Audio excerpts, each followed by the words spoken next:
Today we're going to be talking about local election officials' experiences from 2018 to 2022 with two guests. I call them the Pauls, Paul Gronke and Paul Manson from Reed College. So we'll get started with them here in a second. A reminder about the way that the Zoom works. First, you can do the closed caption live transcript if you so desire. And then also, if you want to pose any questions, feel free to use the Q&A function at the bottom of the screen. I'll be curating those throughout the presentation, and we'll go until around 40 minutes after the hour, maybe 35, 40. Kind of depends on how Paul and Paul sort of run the show. And whether they talk. And then we'll have 15 minutes or so for questions. Hopefully we can get through 5 or 6 questions. I will curate those, so go ahead and submit them anytime, and I'll try to get good ones up to the presenters.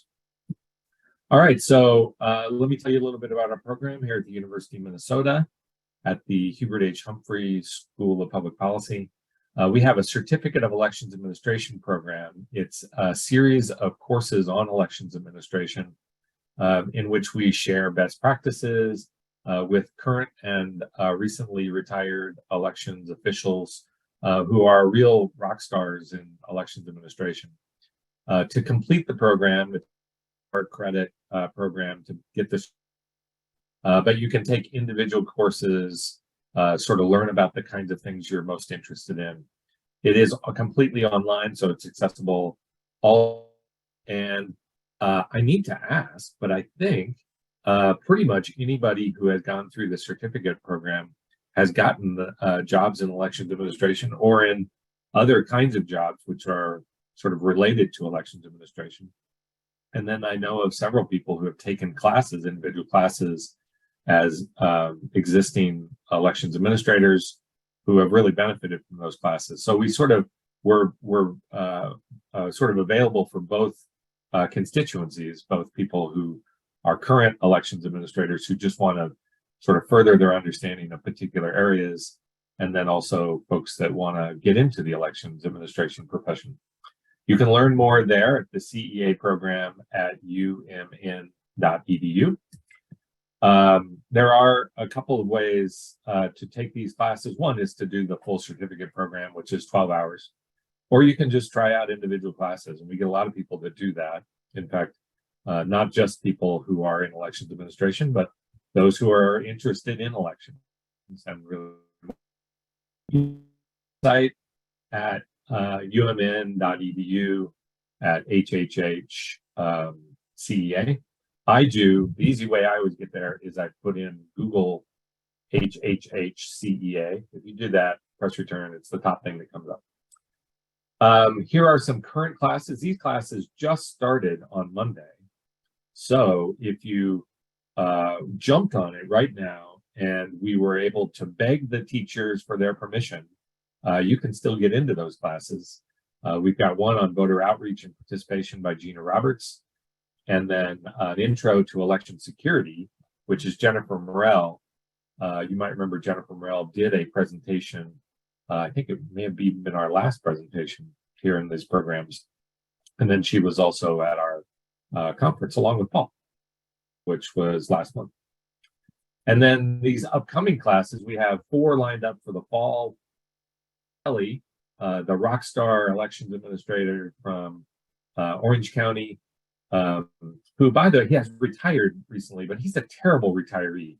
He's doing more retired than he did when he was working for Orange County. I'm convinced of that. So he's doing a survey of elections administration. And then Larry Jacobs, who's the director of the Humphrey School, is teaching strategic management of elections administration.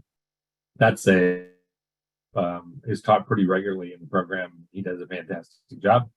Tammy Patrick is teaching data analysis for elections administration.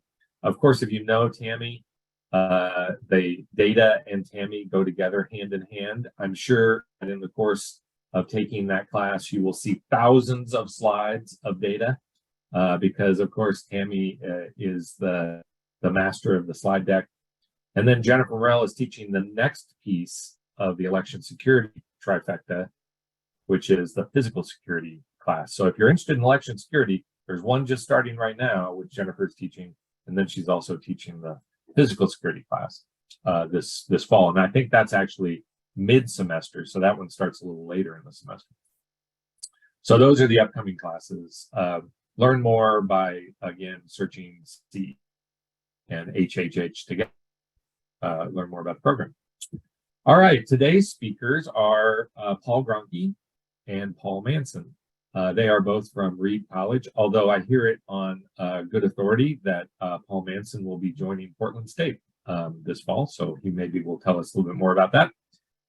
So let me hand it over to them, and they'll make their presentation. And again, make sure and add some questions so that we can try to stump them late in the session here. So Paul, it's to you.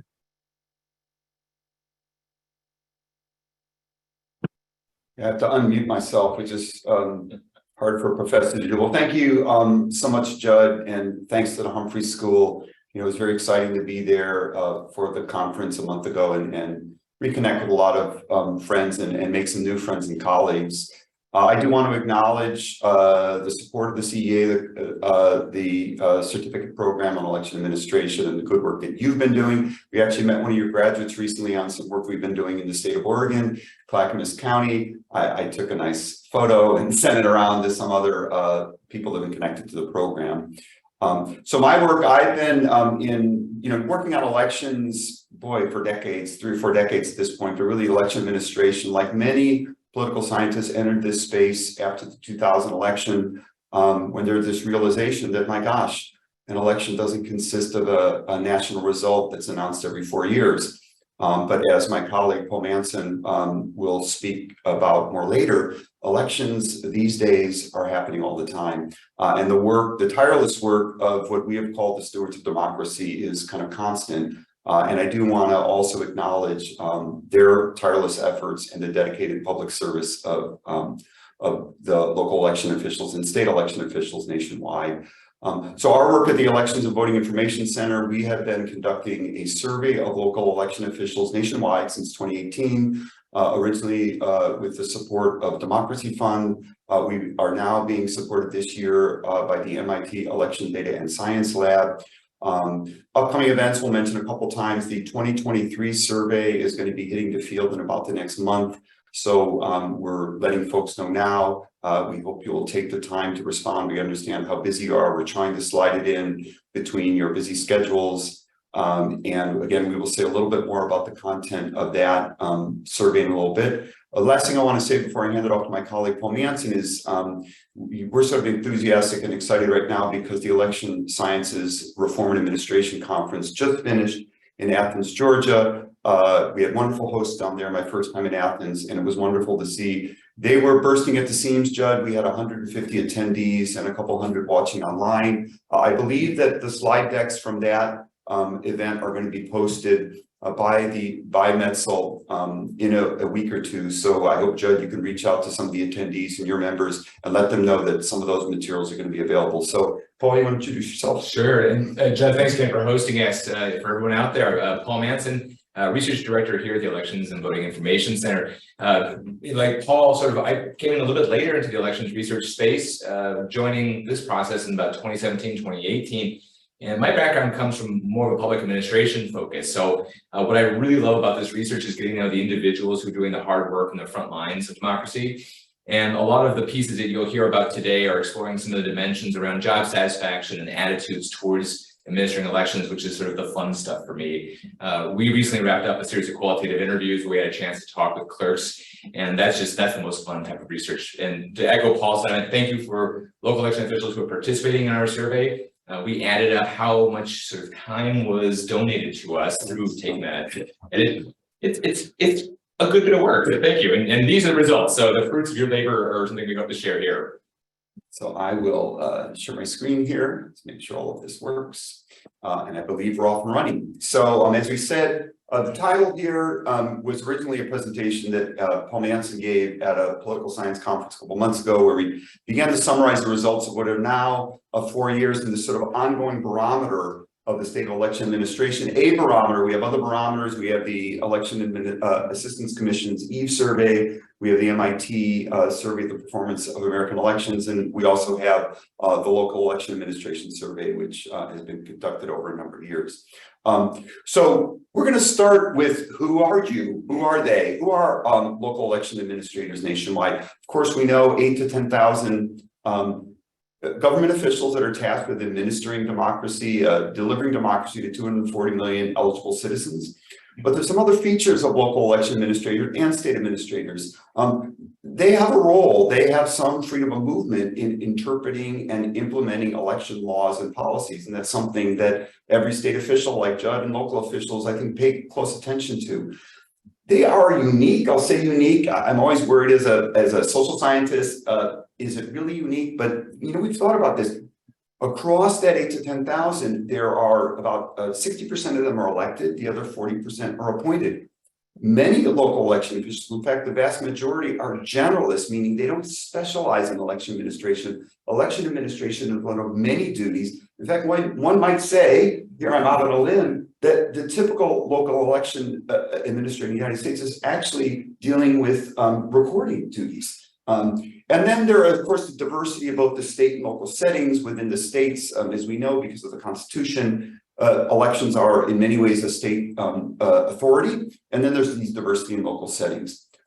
So we want to pay some attention to the beliefs, the values, the ethos of local election administrators and what choices they make from their experience. So what do we know about local election officials? Who are you?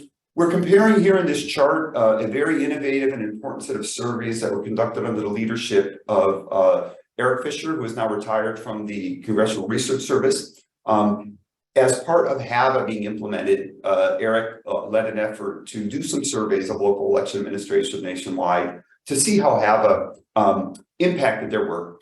And as part of those surveys, we looked at the demographics of election administrators early in the 2000s, and then we repeated some of these questions. As we see, the population remains primarily female, overwhelmingly white. Level of college education has increased somewhat, but of course that has happened nationwide as well. More people are going to college. Incomes have held steady. We did adjust these numbers in the 2000s to, at the time, the CRS survey, we were asking $40,000, sort of inflation adjusted those. Growing somewhat older, and this is a question that we are actually exploring. I know some in the field are concerned that this is an aging workforce. Again, that may be typical of the public workforce. That's why Paul's role and the public administration role is so important here to understand where local election officials fit in local government generally. We began to ask about partisan affiliations in 2019. Again, not a lot of action here. That is relatively held steady. And finally, the percent of election officials who are elected has been holding steady around 60%. So here we have a workforce in a space where the world has changed enormously, but the demographic profile of election administrators has really stayed stable. So who are they? One of the phrases we use is unity among diversity. The unity that we find, we're going to talk about in our survey, is really a community that is united by a core set of professional values, of voter access and customer service. And really we see constantly sort of love for their work, their community, and the population that they serve. There's a real embracing of this role of sort of being a steward of democracy, serving on the front lines of elections. And we have seen this in some qualitative work we've been doing. These kinds of quotes, this love and passion, that people care about people, they care about elections, they really understand election administrators. They've told us many times that it's sort of this involvement really in civic engagement in a way that's just so critical.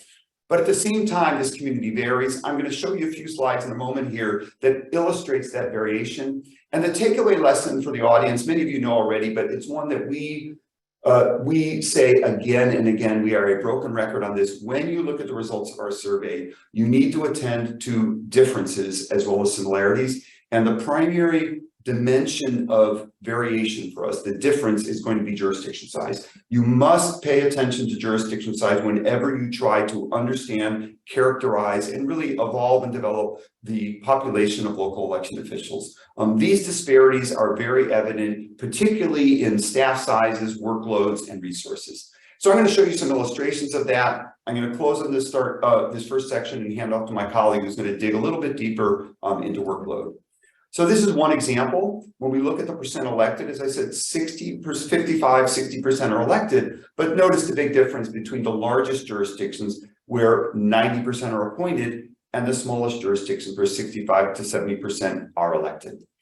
Same thing with workload. When we ask people about the amount of time that they spend on elections, we have these small jurisdictions where most of their work is really dedicated to recording, licensing, and the larger jurisdictions where you have the specialists who are election administrators first and last.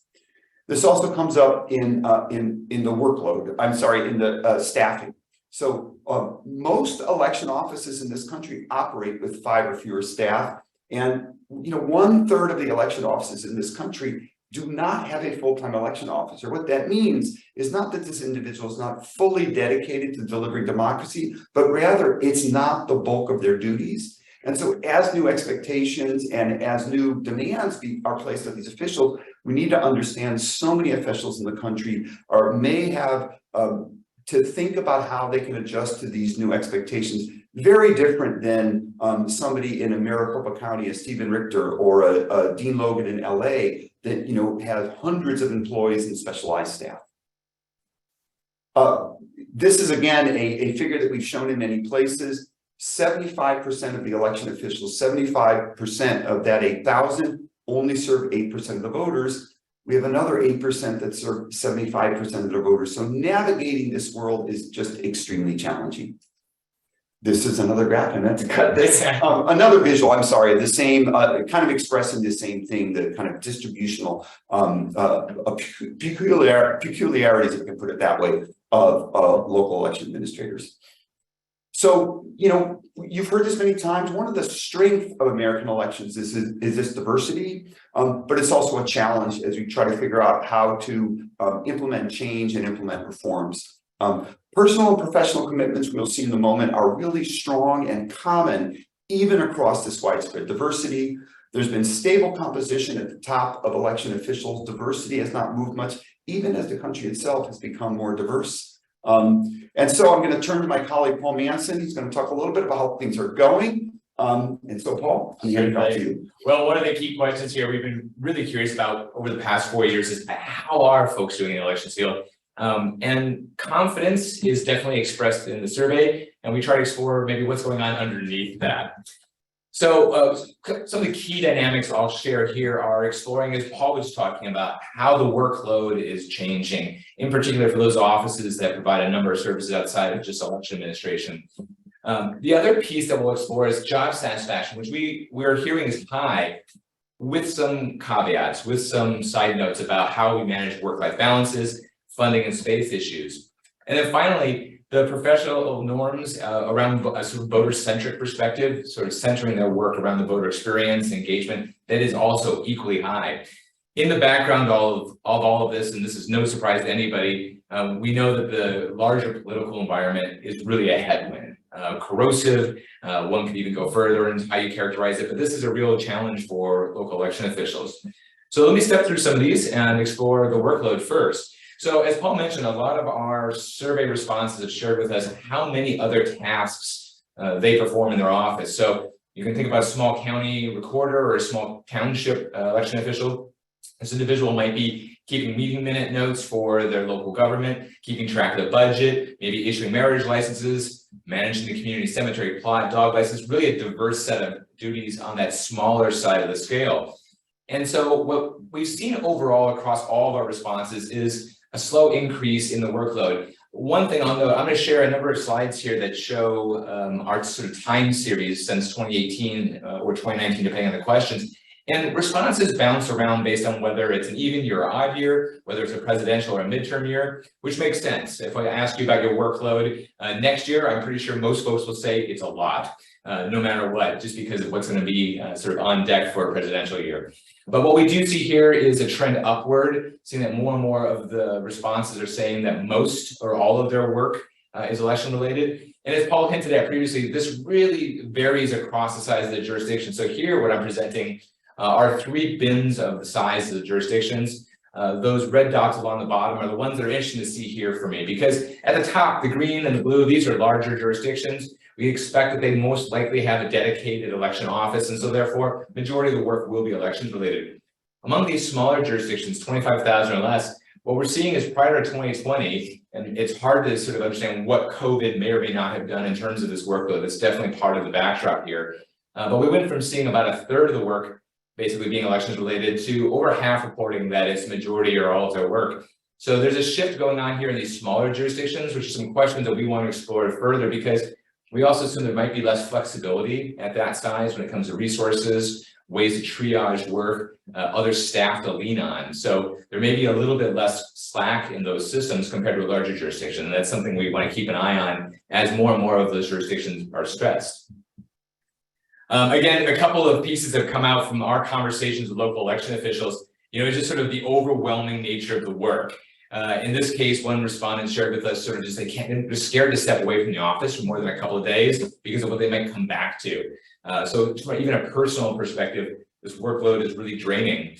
To the point that another election official shared was that during the election season, they basically can't fulfill all of the roles in life that is expected of them. They can't go home and be present the same way they'd like to be. The election sort of consumes everything in that person's experience. And so keeping an eye on how these workload dynamics is really important, especially in a context where we hear more and more discussions about legislative or administrative changes around election administration, which may be motivated by good purposes, but they're not being compensated on the workload side. They're not being supported by the right resource allocations.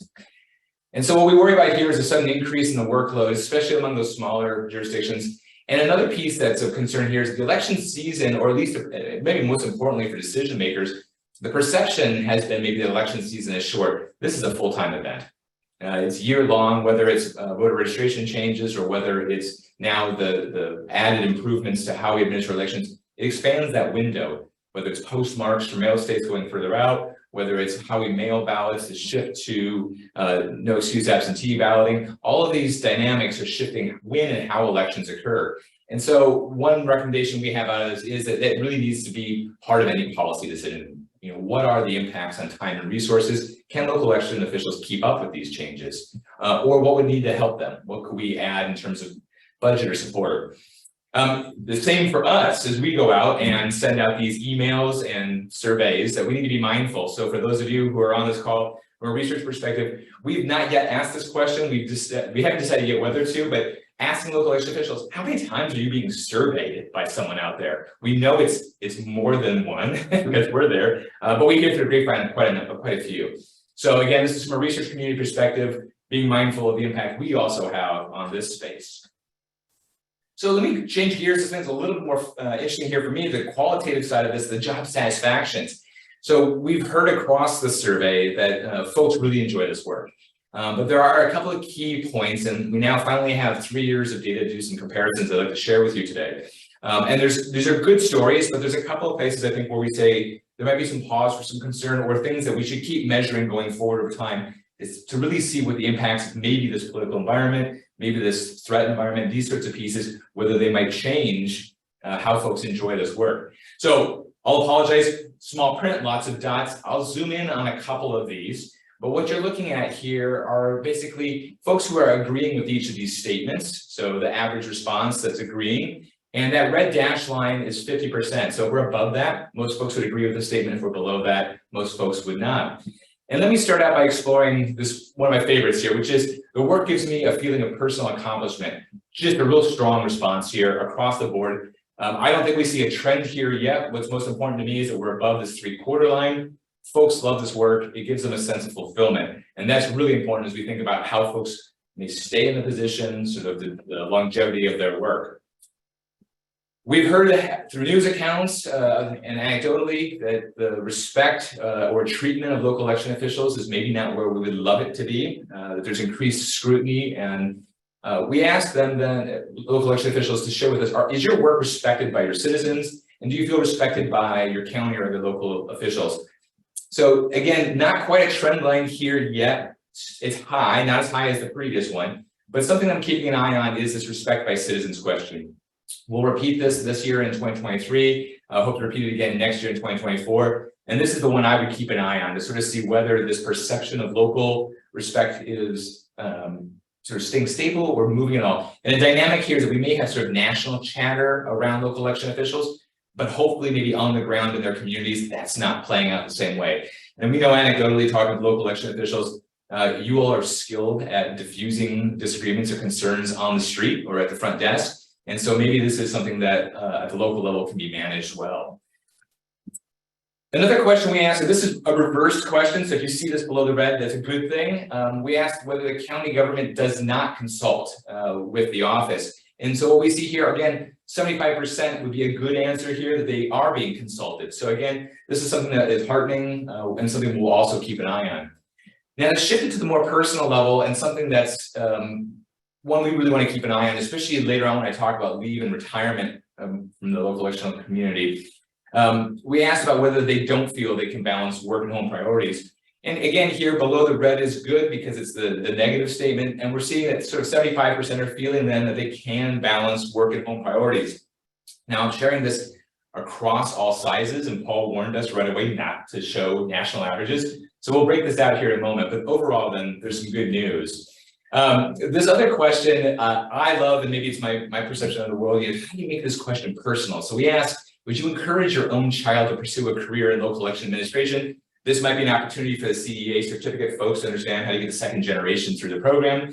And so here below half, and what does this mean? So, I think in an ideal world, you can think about professions that traditionally have sort of multiple generations in them, medicine, maybe in the trades where there is a real personal tie to the work. Here, maybe that's not as strong. And there's a question about sort of why is it that you wouldn't want to encourage your child to go into it? That said, I know we've had interviews with local election officials, and I'm always surprised at how many say, well, my grandmother or my mother were in this profession, and that sort of got my attention. And I ended up doing this work initially and then really grew to love it. So this is also another question about what that pipeline is. How do folks go into this profession? So just as we said, this is really important to look at those satisfaction by size of jurisdiction. And so if we go back to that work-life balance question, here's where we see that variation really come out. The larger jurisdictions are the ones that are expressing concern, where about half say they can't. Doesn't surprise me, and I think one of the pieces we've been wrestling with because of the size dynamic is there is no one type of local election official in the US or one jurisdiction. But we're starting to get a sense that there might be 3 or 4 sort of general types. And here what you see is one of those, very large jurisdiction where probably the demands are great because there's so many voters asking questions, so many other jurisdictions scrutinizing them, and maybe they're also more visible in the national media environment. And so there the balance is harder, while the smaller jurisdictions have an easier time going home, turning off the computer and putting it aside. Satisfaction with pay has been high, though, among those larger jurisdictions. So on the flip side, those larger jurisdictions have access to resources, and so we presume that the salary opportunities there are greater. About half of the rest of the jurisdictions are saying they are satisfied, so there is here some hints that this might be a source of stress if folks continue to not be at this rate satisfied with their pay, so something to keep an eye on. And again, just to return to the respect by citizens, there is a little bit of a dynamic here on size, not huge yet. We're going to keep an eye on this one. And the same with the workload is reasonable. It trends down as you get larger, but there's a little bit of error in the way we measure these that might explain that dynamic. So this is something that we'll keep our finger on just to see what happens. So some takeaways from this, overall, really the message needs to be job satisfaction is high. Local election officials really take pride in their work. They're proud of their work and they're happy with it, but there are some cracks in that armor. Keep an eye on pay, keeping an eye on how citizens interact with them. Stresses are on the rise, and as I noted, the larger jurisdictions is where we're seeing that, so larger than 250,000 registered voters. So we want to keep an eye on that, and as Paul shared with us, that 8% of local election officials that represent 75% of voters are in that large category. So in many ways, these stresses might be focused most on the voter experience that most Americans would see. So this is something we want to keep an eye on as well. And resource constraints are persistent. This is something we heard both in terms of, hey, resources available, physical space, boy, especially within the vote by mail environment, where there was a shift under COVID, there's just more physical stuff that has to be managed, and that's a new challenge as well. So we'll shift over here and explore some of the professional norms. Thank you. You were right. It's too many things. He warned me I had too many slides. So another thing that we found, we've been asking these really since 2018, we developed a series of questions about, and really reflective in many ways of an agenda that really came an agenda item with the Presidential Commission on Election Administration in 2014. And folks who remember that commission may remember a Disney executive was put on there in part for sort of to see where the customer service orientation resided in the community. Also, Kathleen Hale, Mitchell Brown at Auburn, the Election Center, have done a lot of work tracing the development of professionalism over the years. And we're seeing really high norms of endorsement of norms of sort of what we would say is voter-centered customer service election administration. So again, same kind of look here. We've asked a series of questions over time. I'm going to zoom in on a couple of these that, but really the thing to see here is not a lot of movement over time, strong endorsement of these statements, and you're going to see not a lot of variation across jurisdictions, which we view as a positive. So for instance, and Leah Maravaki at Mississippi State and Mara Sutton Lee are doing some wonderful work on voter education and voter outreach. But we're seeing here again, very much above the 75% line that, you know, they local election officials tell us they enjoy that extra effort in educating citizens if they have the resources. Yes, I'll engage with citizenry, but I need the resources to be able to do so. We've again broken these things down and done some comparisons by jurisdiction size. I'm not going to zoom in here because there is some differences. Some of the smaller jurisdictions are telling us that they find this a bit less enjoyable. They express a few more concerns, but I think overwhelmingly here we're seeing not a lot of variation across jurisdiction size, which indicates that these professional norms have really percolated across the whole community. So this is a sort of controversial question, I guess I would say. When I entered this space in the early 2000s, and Judd may want to comment on this in the Q&A, and the word turnout came up. Local election officials said to me as a political scientist, look, I can't really control turnout. These are controlled by things outside of my control. But we decided to ask about this anyway, and we see over half of election officials at this time point say they view as part of their job to encourage turnout. Even though there's a recognition that it's beyond their control, still put in place ways to encourage voter access. We added this additional question about demographic disparities, again, to see if we could probe and find spaces where there might be some differences. Now, addressing demographic disparity is getting really hard. That's very difficult. It's not like local election officials can go out there and fix the demographic and income disparities in our society. But again, we see what we think are encouragingly high levels saying that they should address demographic disparities. We do see, however, when we break this down by partisanship, with the caveat that 40% of our respondents choose not to share with us their partisan affiliation. But here we do see, not surprisingly, from a political scientist perspective, that officials who tell us they are Democrats are much more willing to say that it is part of their job to address demographic disparities. Notice how the other groups, there's not much variation there. It's really are the officials who are Democratic leaning who say they should be doing something in this space. So we'll leave this aside, perhaps in the Q&A. So again, what do we learn here? Professionalism and voter service orientation are strongly held norms across the community. Voter education and voter outreach are things that the community overwhelmingly identifies as important. Partisanship, whether you're elected or appointed, the size of jurisdiction do not make much of a difference here, and we would not want them to make a difference. Okay, we're going to do a quick one through on 2022. You've got like 3 or 4 minutes, yeah, and I'll close up. Well, and what I'll share here, and in Mindful, we want to get to a fun part here at the end of the presentation is how to access some of these data if you want to explore some of your own questions. So let me share with you just a couple of more topics here around retirement and departures from service, as well as the threat environment. So one question we started asking about 2 years ago, 3 years ago, was intent to retire and intent to leave service. and a series of motivations behind that. And so we start out first by exploring eligibility. And so eligibility is high. You remember the fifth slide in, Paul shared the basic demographics. We see an aging workforce here among election administration. And so obviously that's moving closer and closer into retirement. So 40% are considering retirement before the 2024 election out of our last collection of data in 2022. So what basically what we're anticipating is possibly sort of 1 in 5 local election officials are planning on leaving service.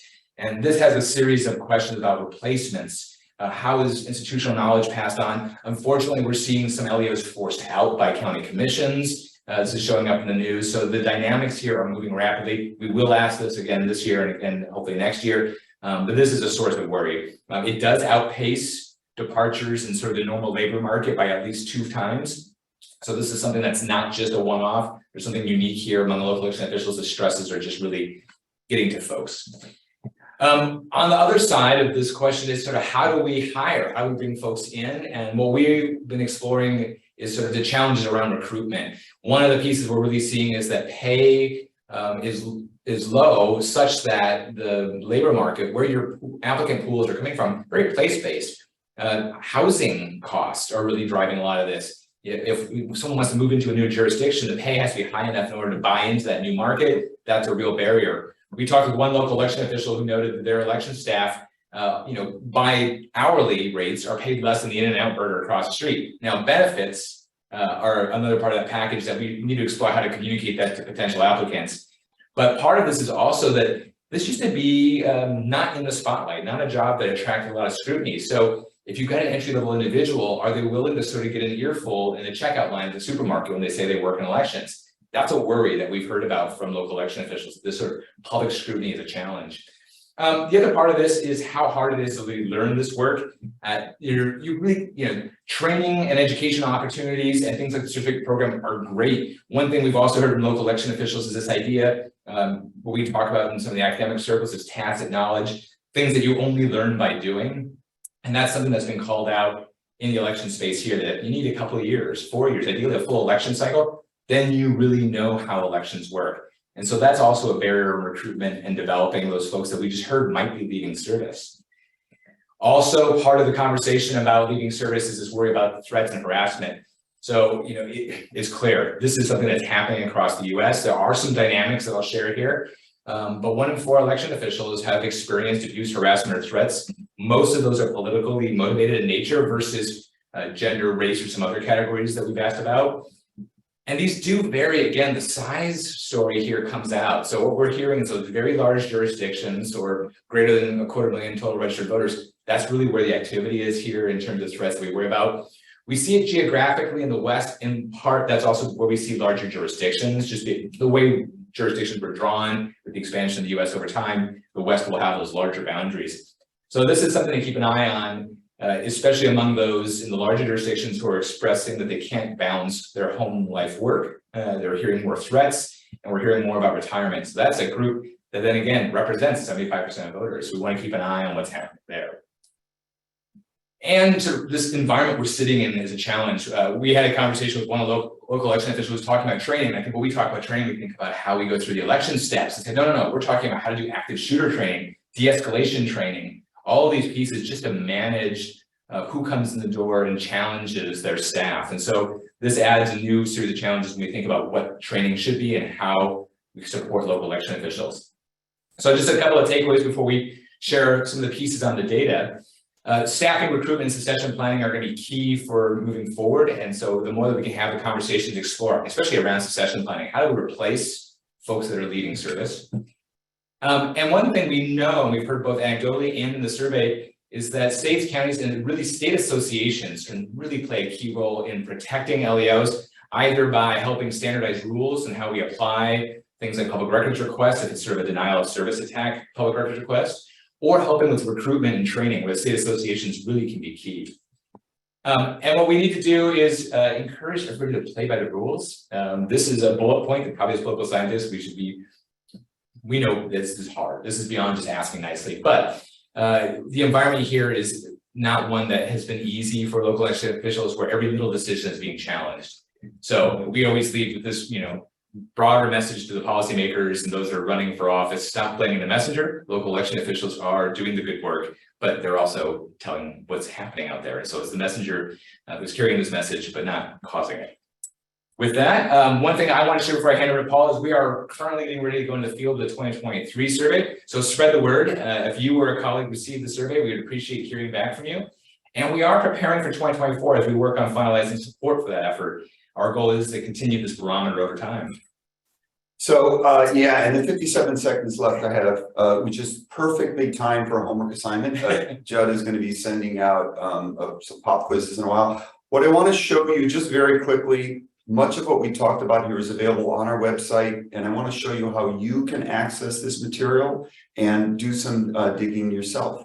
So the top, the evic.read.edu is our primary website, and we have a subpage there where we summarize the LEO survey. So this is what the splash page looks on the LEO survey page. The left-hand side here is just sort of an entry page, and the right-hand side is really a navigational menu. And much of what Paul Manson described in terms of the 2022 results are shown right here, so you can kind of dig through our report on 2022. What I want to focus in on here in a moment, excuse me, is if you clicked on bullet point 7 there, which is the codebook and crosstabs, we provide you the codebook, crosstabs broken down by jurisdiction size, and the survey incident for each year going back to 2018. So if, for example, you were to dig into the 2022 survey crosstabs, you'll get a look like this. Left-hand side is a series of sections of the survey, and on the right-hand side, I've clicked on, for example, some questions about the effectiveness of state associations that are broken down by jurisdiction size. So, for example, we see fairly widespread acknowledgement that state associations are pretty good in terms of dealing with the state legislatures, somewhat less endorsement of this statement by small jurisdictions. Really, it seems, at least by this measure, that state associations are serving best the mid-sized jurisdictions. If, on the other hand, you look at do state associations represent the interests of jurisdictions like mine, we do see lower endorsement here. It's above 50%, but significantly lower endorsement by the small jurisdictions than by the largest. In our interactions, you don't find that surprising. The larger jurisdictions have a loud voice, but again, something that state officials like Mr. Choate want to pay attention to make sure that he's listening to those smalls as well as to the largest. So again, thank you very much. I think I'm only a minute over time. There's the contact information again, our website. You can find all of us pretty easily on the web. Michelle Schaefer here is a key program advisor for us and fields a lot of our communications. So I think that's it for us. Yeah. I'm going to unshare, I believe, and off we go. Thank you, Judd. All right, fantastic. Well, that was amazing. Thank you very much for that presentation. It was sort of like a therapy session, honestly, I have to tell you, going through each one of the sort of elements of elections administration, really useful. I do have a couple of questions, and we have some great questions from the audience, a very big audience, by the way. Thank you all for joining, and please remember us in the future. I'm going to talk about some of our future presentations here shortly, so hang on for that. So I have to tell you, Paul, one of the things that this made me think about was, if you think back to the 2000 election and after 2000 with HAVA, really elections administrators had to become kind of IT folks. And then, in 2008, 2010, 2012, we really had to become lawyers because that was sort of the rise of the lawsuit. And then in 2016, we had to become security professionals because the Russians were coming, and then that evolved into various other things. And then in 2020 and beyond, the focus has been on communications and combating mis and disinformation. So it feels like the profession is evolving and constantly, we're constantly facing new and different challenges. I'm wondering how do we get to a point where we have a professionalization process which allows us to learn these concepts either before we enter the profession or during that sort of entry phase into the profession so that we can be more effective elections administrators? And are you seeing that in the data that this is kind of a gap that exists in elections administration? Yeah, that's a great question, Judd, and I hope my answer, and I'm going to turn to Paul in a moment, is sufficient. I will say, as always, we're humbled by what we learn every time we interact with your community, and how much we need to learn in order to support and advance the community. You forgot one lesson, Judd, which is you had to be a virologist in 2020, right? We had to learn about that. So I will say that from our surveys, the rapidity of change is a pain point. The rapidity of change, and we have got just wonderful quotes that about some of your colleagues, Judd, in Missouri, in the High Turnout Wide Margins podcast, they'll start that podcast by asking the election administrators what their job is, and it's like, what is my 25 job? So the professionalization, we have been developing items on training, on work with state associations. I don't think we've got that exactly right yet. Election administrators are still generally telling us that they can do it, that they can hold on, that the training works. Our qualitative interviews, I think, have been very valuable in this respect because we found that a lot of training occurs one-on-one in informal ways that's hard for us to get purchase on. So it feels to me like administrators are adjusting, but the change is hard. Through your program, through the Election Center, I think my own feeling is that state associations are really the secret sauce here, that working with state associations and kind of pairing that training programs through those associations are really going to be the way we fix that. Again, I don't know if Paul administration more broadly, if there's... No, it's a great question, and I can think of sort of three ways you respond to those emerging challenges, right? We fix it at the individual level by some sort of training development. We fix it at the national level with some sort of massive bit of legislation. I'll leave that one off the table for now. The third one, and I think that really comes out with this sort of diverse number of jurisdictions, is the associational piece. So we know these threats and changes are coming down the road. We're going to have to wrestle with deep fakes in 2024 and AI and misinformation, malinformation. One jurisdiction may have a bad experience. The way we can share that experience across the entire US or within a state will be critical to resilience. So for a lot of the conversations we've both heard anecdotally, but also through the survey work, state associations, clerks associations, whatever it is that allows these local election officials to share, hey, this thing happened to me, here's how I responded, or hey, I need help. That will really add value. On the individual side, I think one of the fun parts about all of those tasks, right, is if an individual comes at this from a generalist perspective in many ways, that's also a strong suit. You know how to sort of marshal the resources, have the basic concepts. And we know from the survey that increasingly these challenges sort of get institutionalized. And so the moment that a local election official had become an IT professional, they learned that and they were able to ask for help. And in many of the jurisdictions that talk with us, they moved that into another department, or they were able to find help elsewhere. And so that sort of work. Yeah, in a way, I think the survey is helpful here, Judd, for local officials, because we have seen points where they've been able to use the survey as leverage for their counties to say, hey, I need a dedicated attorney, or I need IT staff. Right, they've been able to ask for those additional resources because it's clear. My worry, and I think yours as well, Judd, is when the resources trail behind the demand, right? And suddenly the demand is there, the resources come a year or two later. That's that sometimes it's a bit too late. Yeah, we're a decade or two later, but your point is solid. So we did have a question from an anonymous speaker on the program. She asks, so how do the differences in your survey responses, can you evaluate them based on whether there is sort of a strong state model or a weaker state model? Sort of where is the strength of the elections administration in the state? Is it sort of state heavy or is it local heavy? And does that have an effect?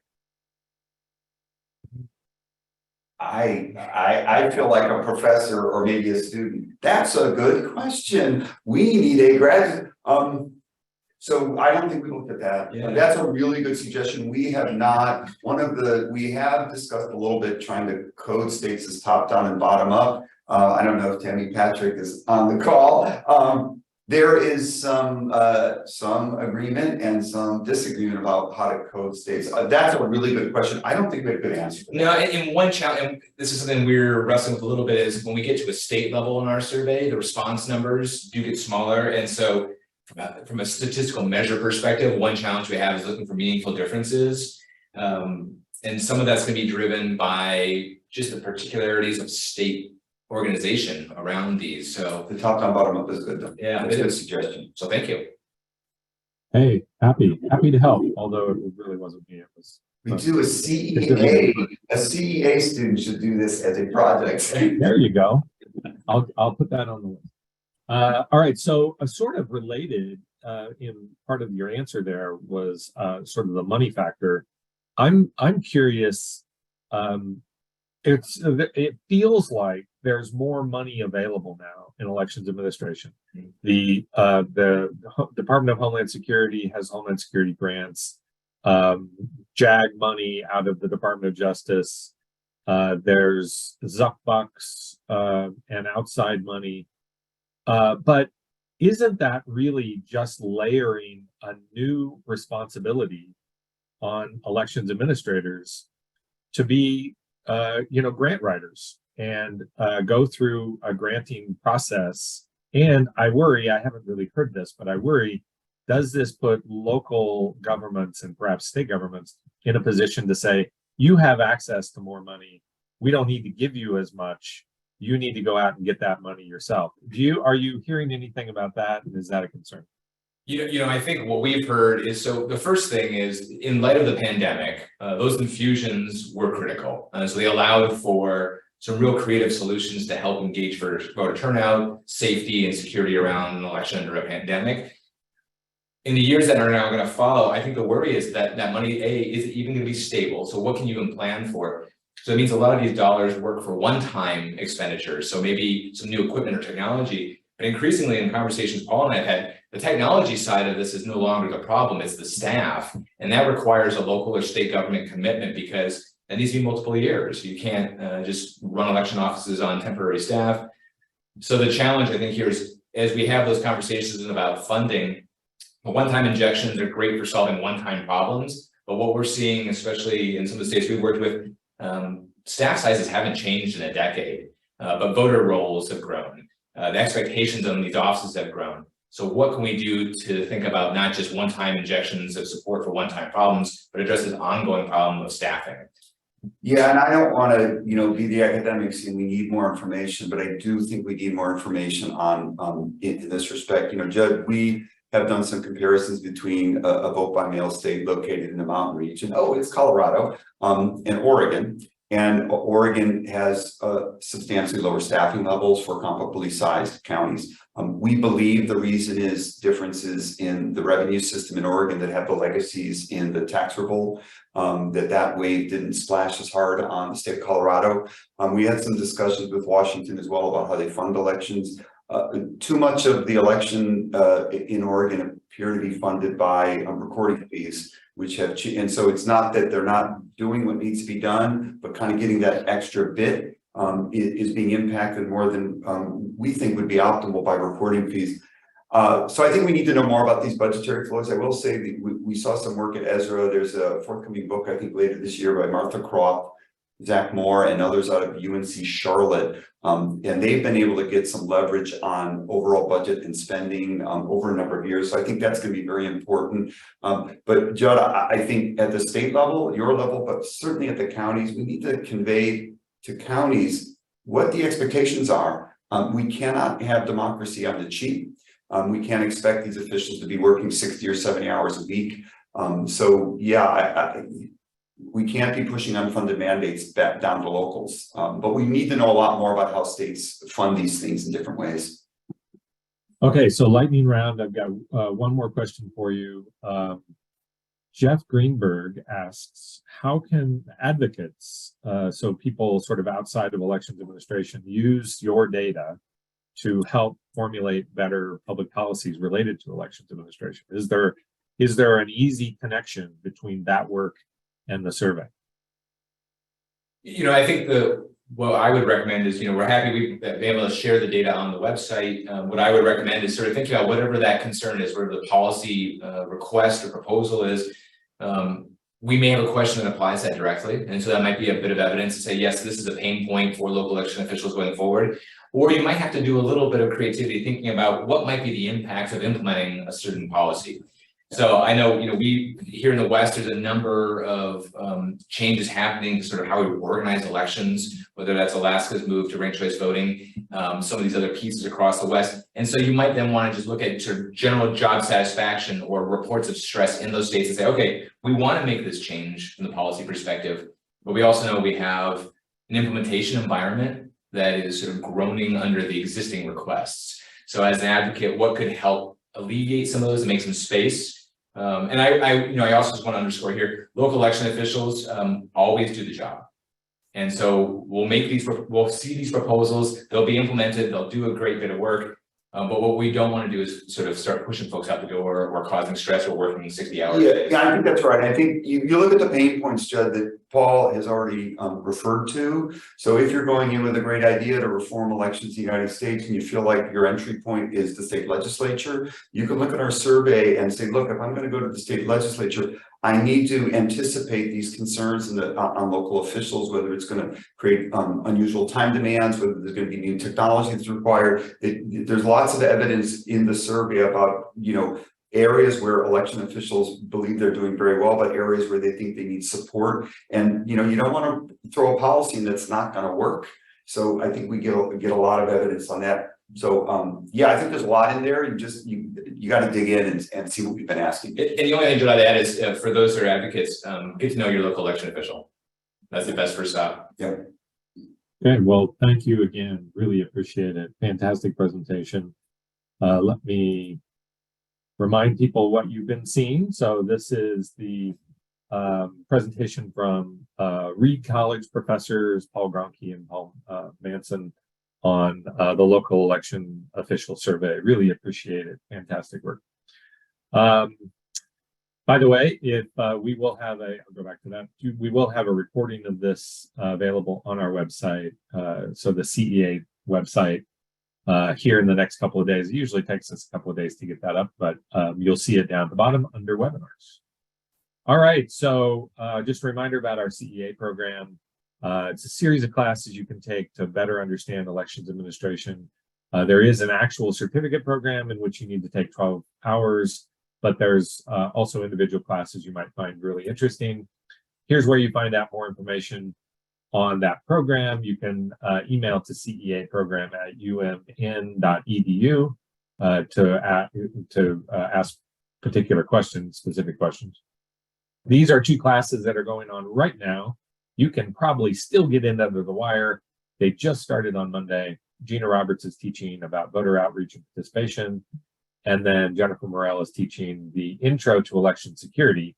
She is also teaching, which you'll see on this page, physical election security in the fall. So if you want to get the twofer there, you can get both of those classes if you were to contact us right away to get into that first class.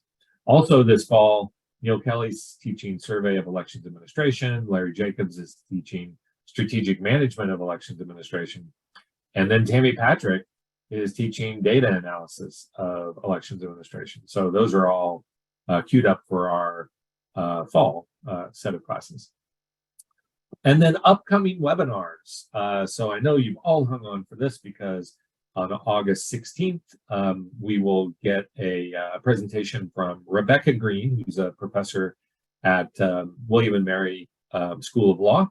And she's going to talk to us about the difference between nonpartisan elections administration and partisan elections administration, which is really a fascinating question to see whether there are significant effects in policymaking related to whether your chief election official is a person who was elected as a partisan or perhaps appointed by a partisan, and those that are strictly nonpartisan. As frankly, most of the world is nonpartisan elections administration. The US is very different in that respect. So tune in August 16th at 11 a.m. Central, but I'll think of that as noon Eastern for her presentation. And then after that in October at a date and time to be set, Cameron Wimpy is going to talk about elections administration in rural areas, and particular focus on the Mississippi Delta region and how elections, sort of the rural component of elections administration, creates some significant challenges for elections administrators. So that's a fascinating presentation we'll have in October. Again, here's the information about the program. Please ask questions. Please reach out. We'd love to hear from you. And thank you very much for joining us today. We really appreciate it. And please join in again in August for Rebecca Green. Thanks. Take care. Have a great day. Thank you, Judd. Thanks, Paul. Thanks, Paul.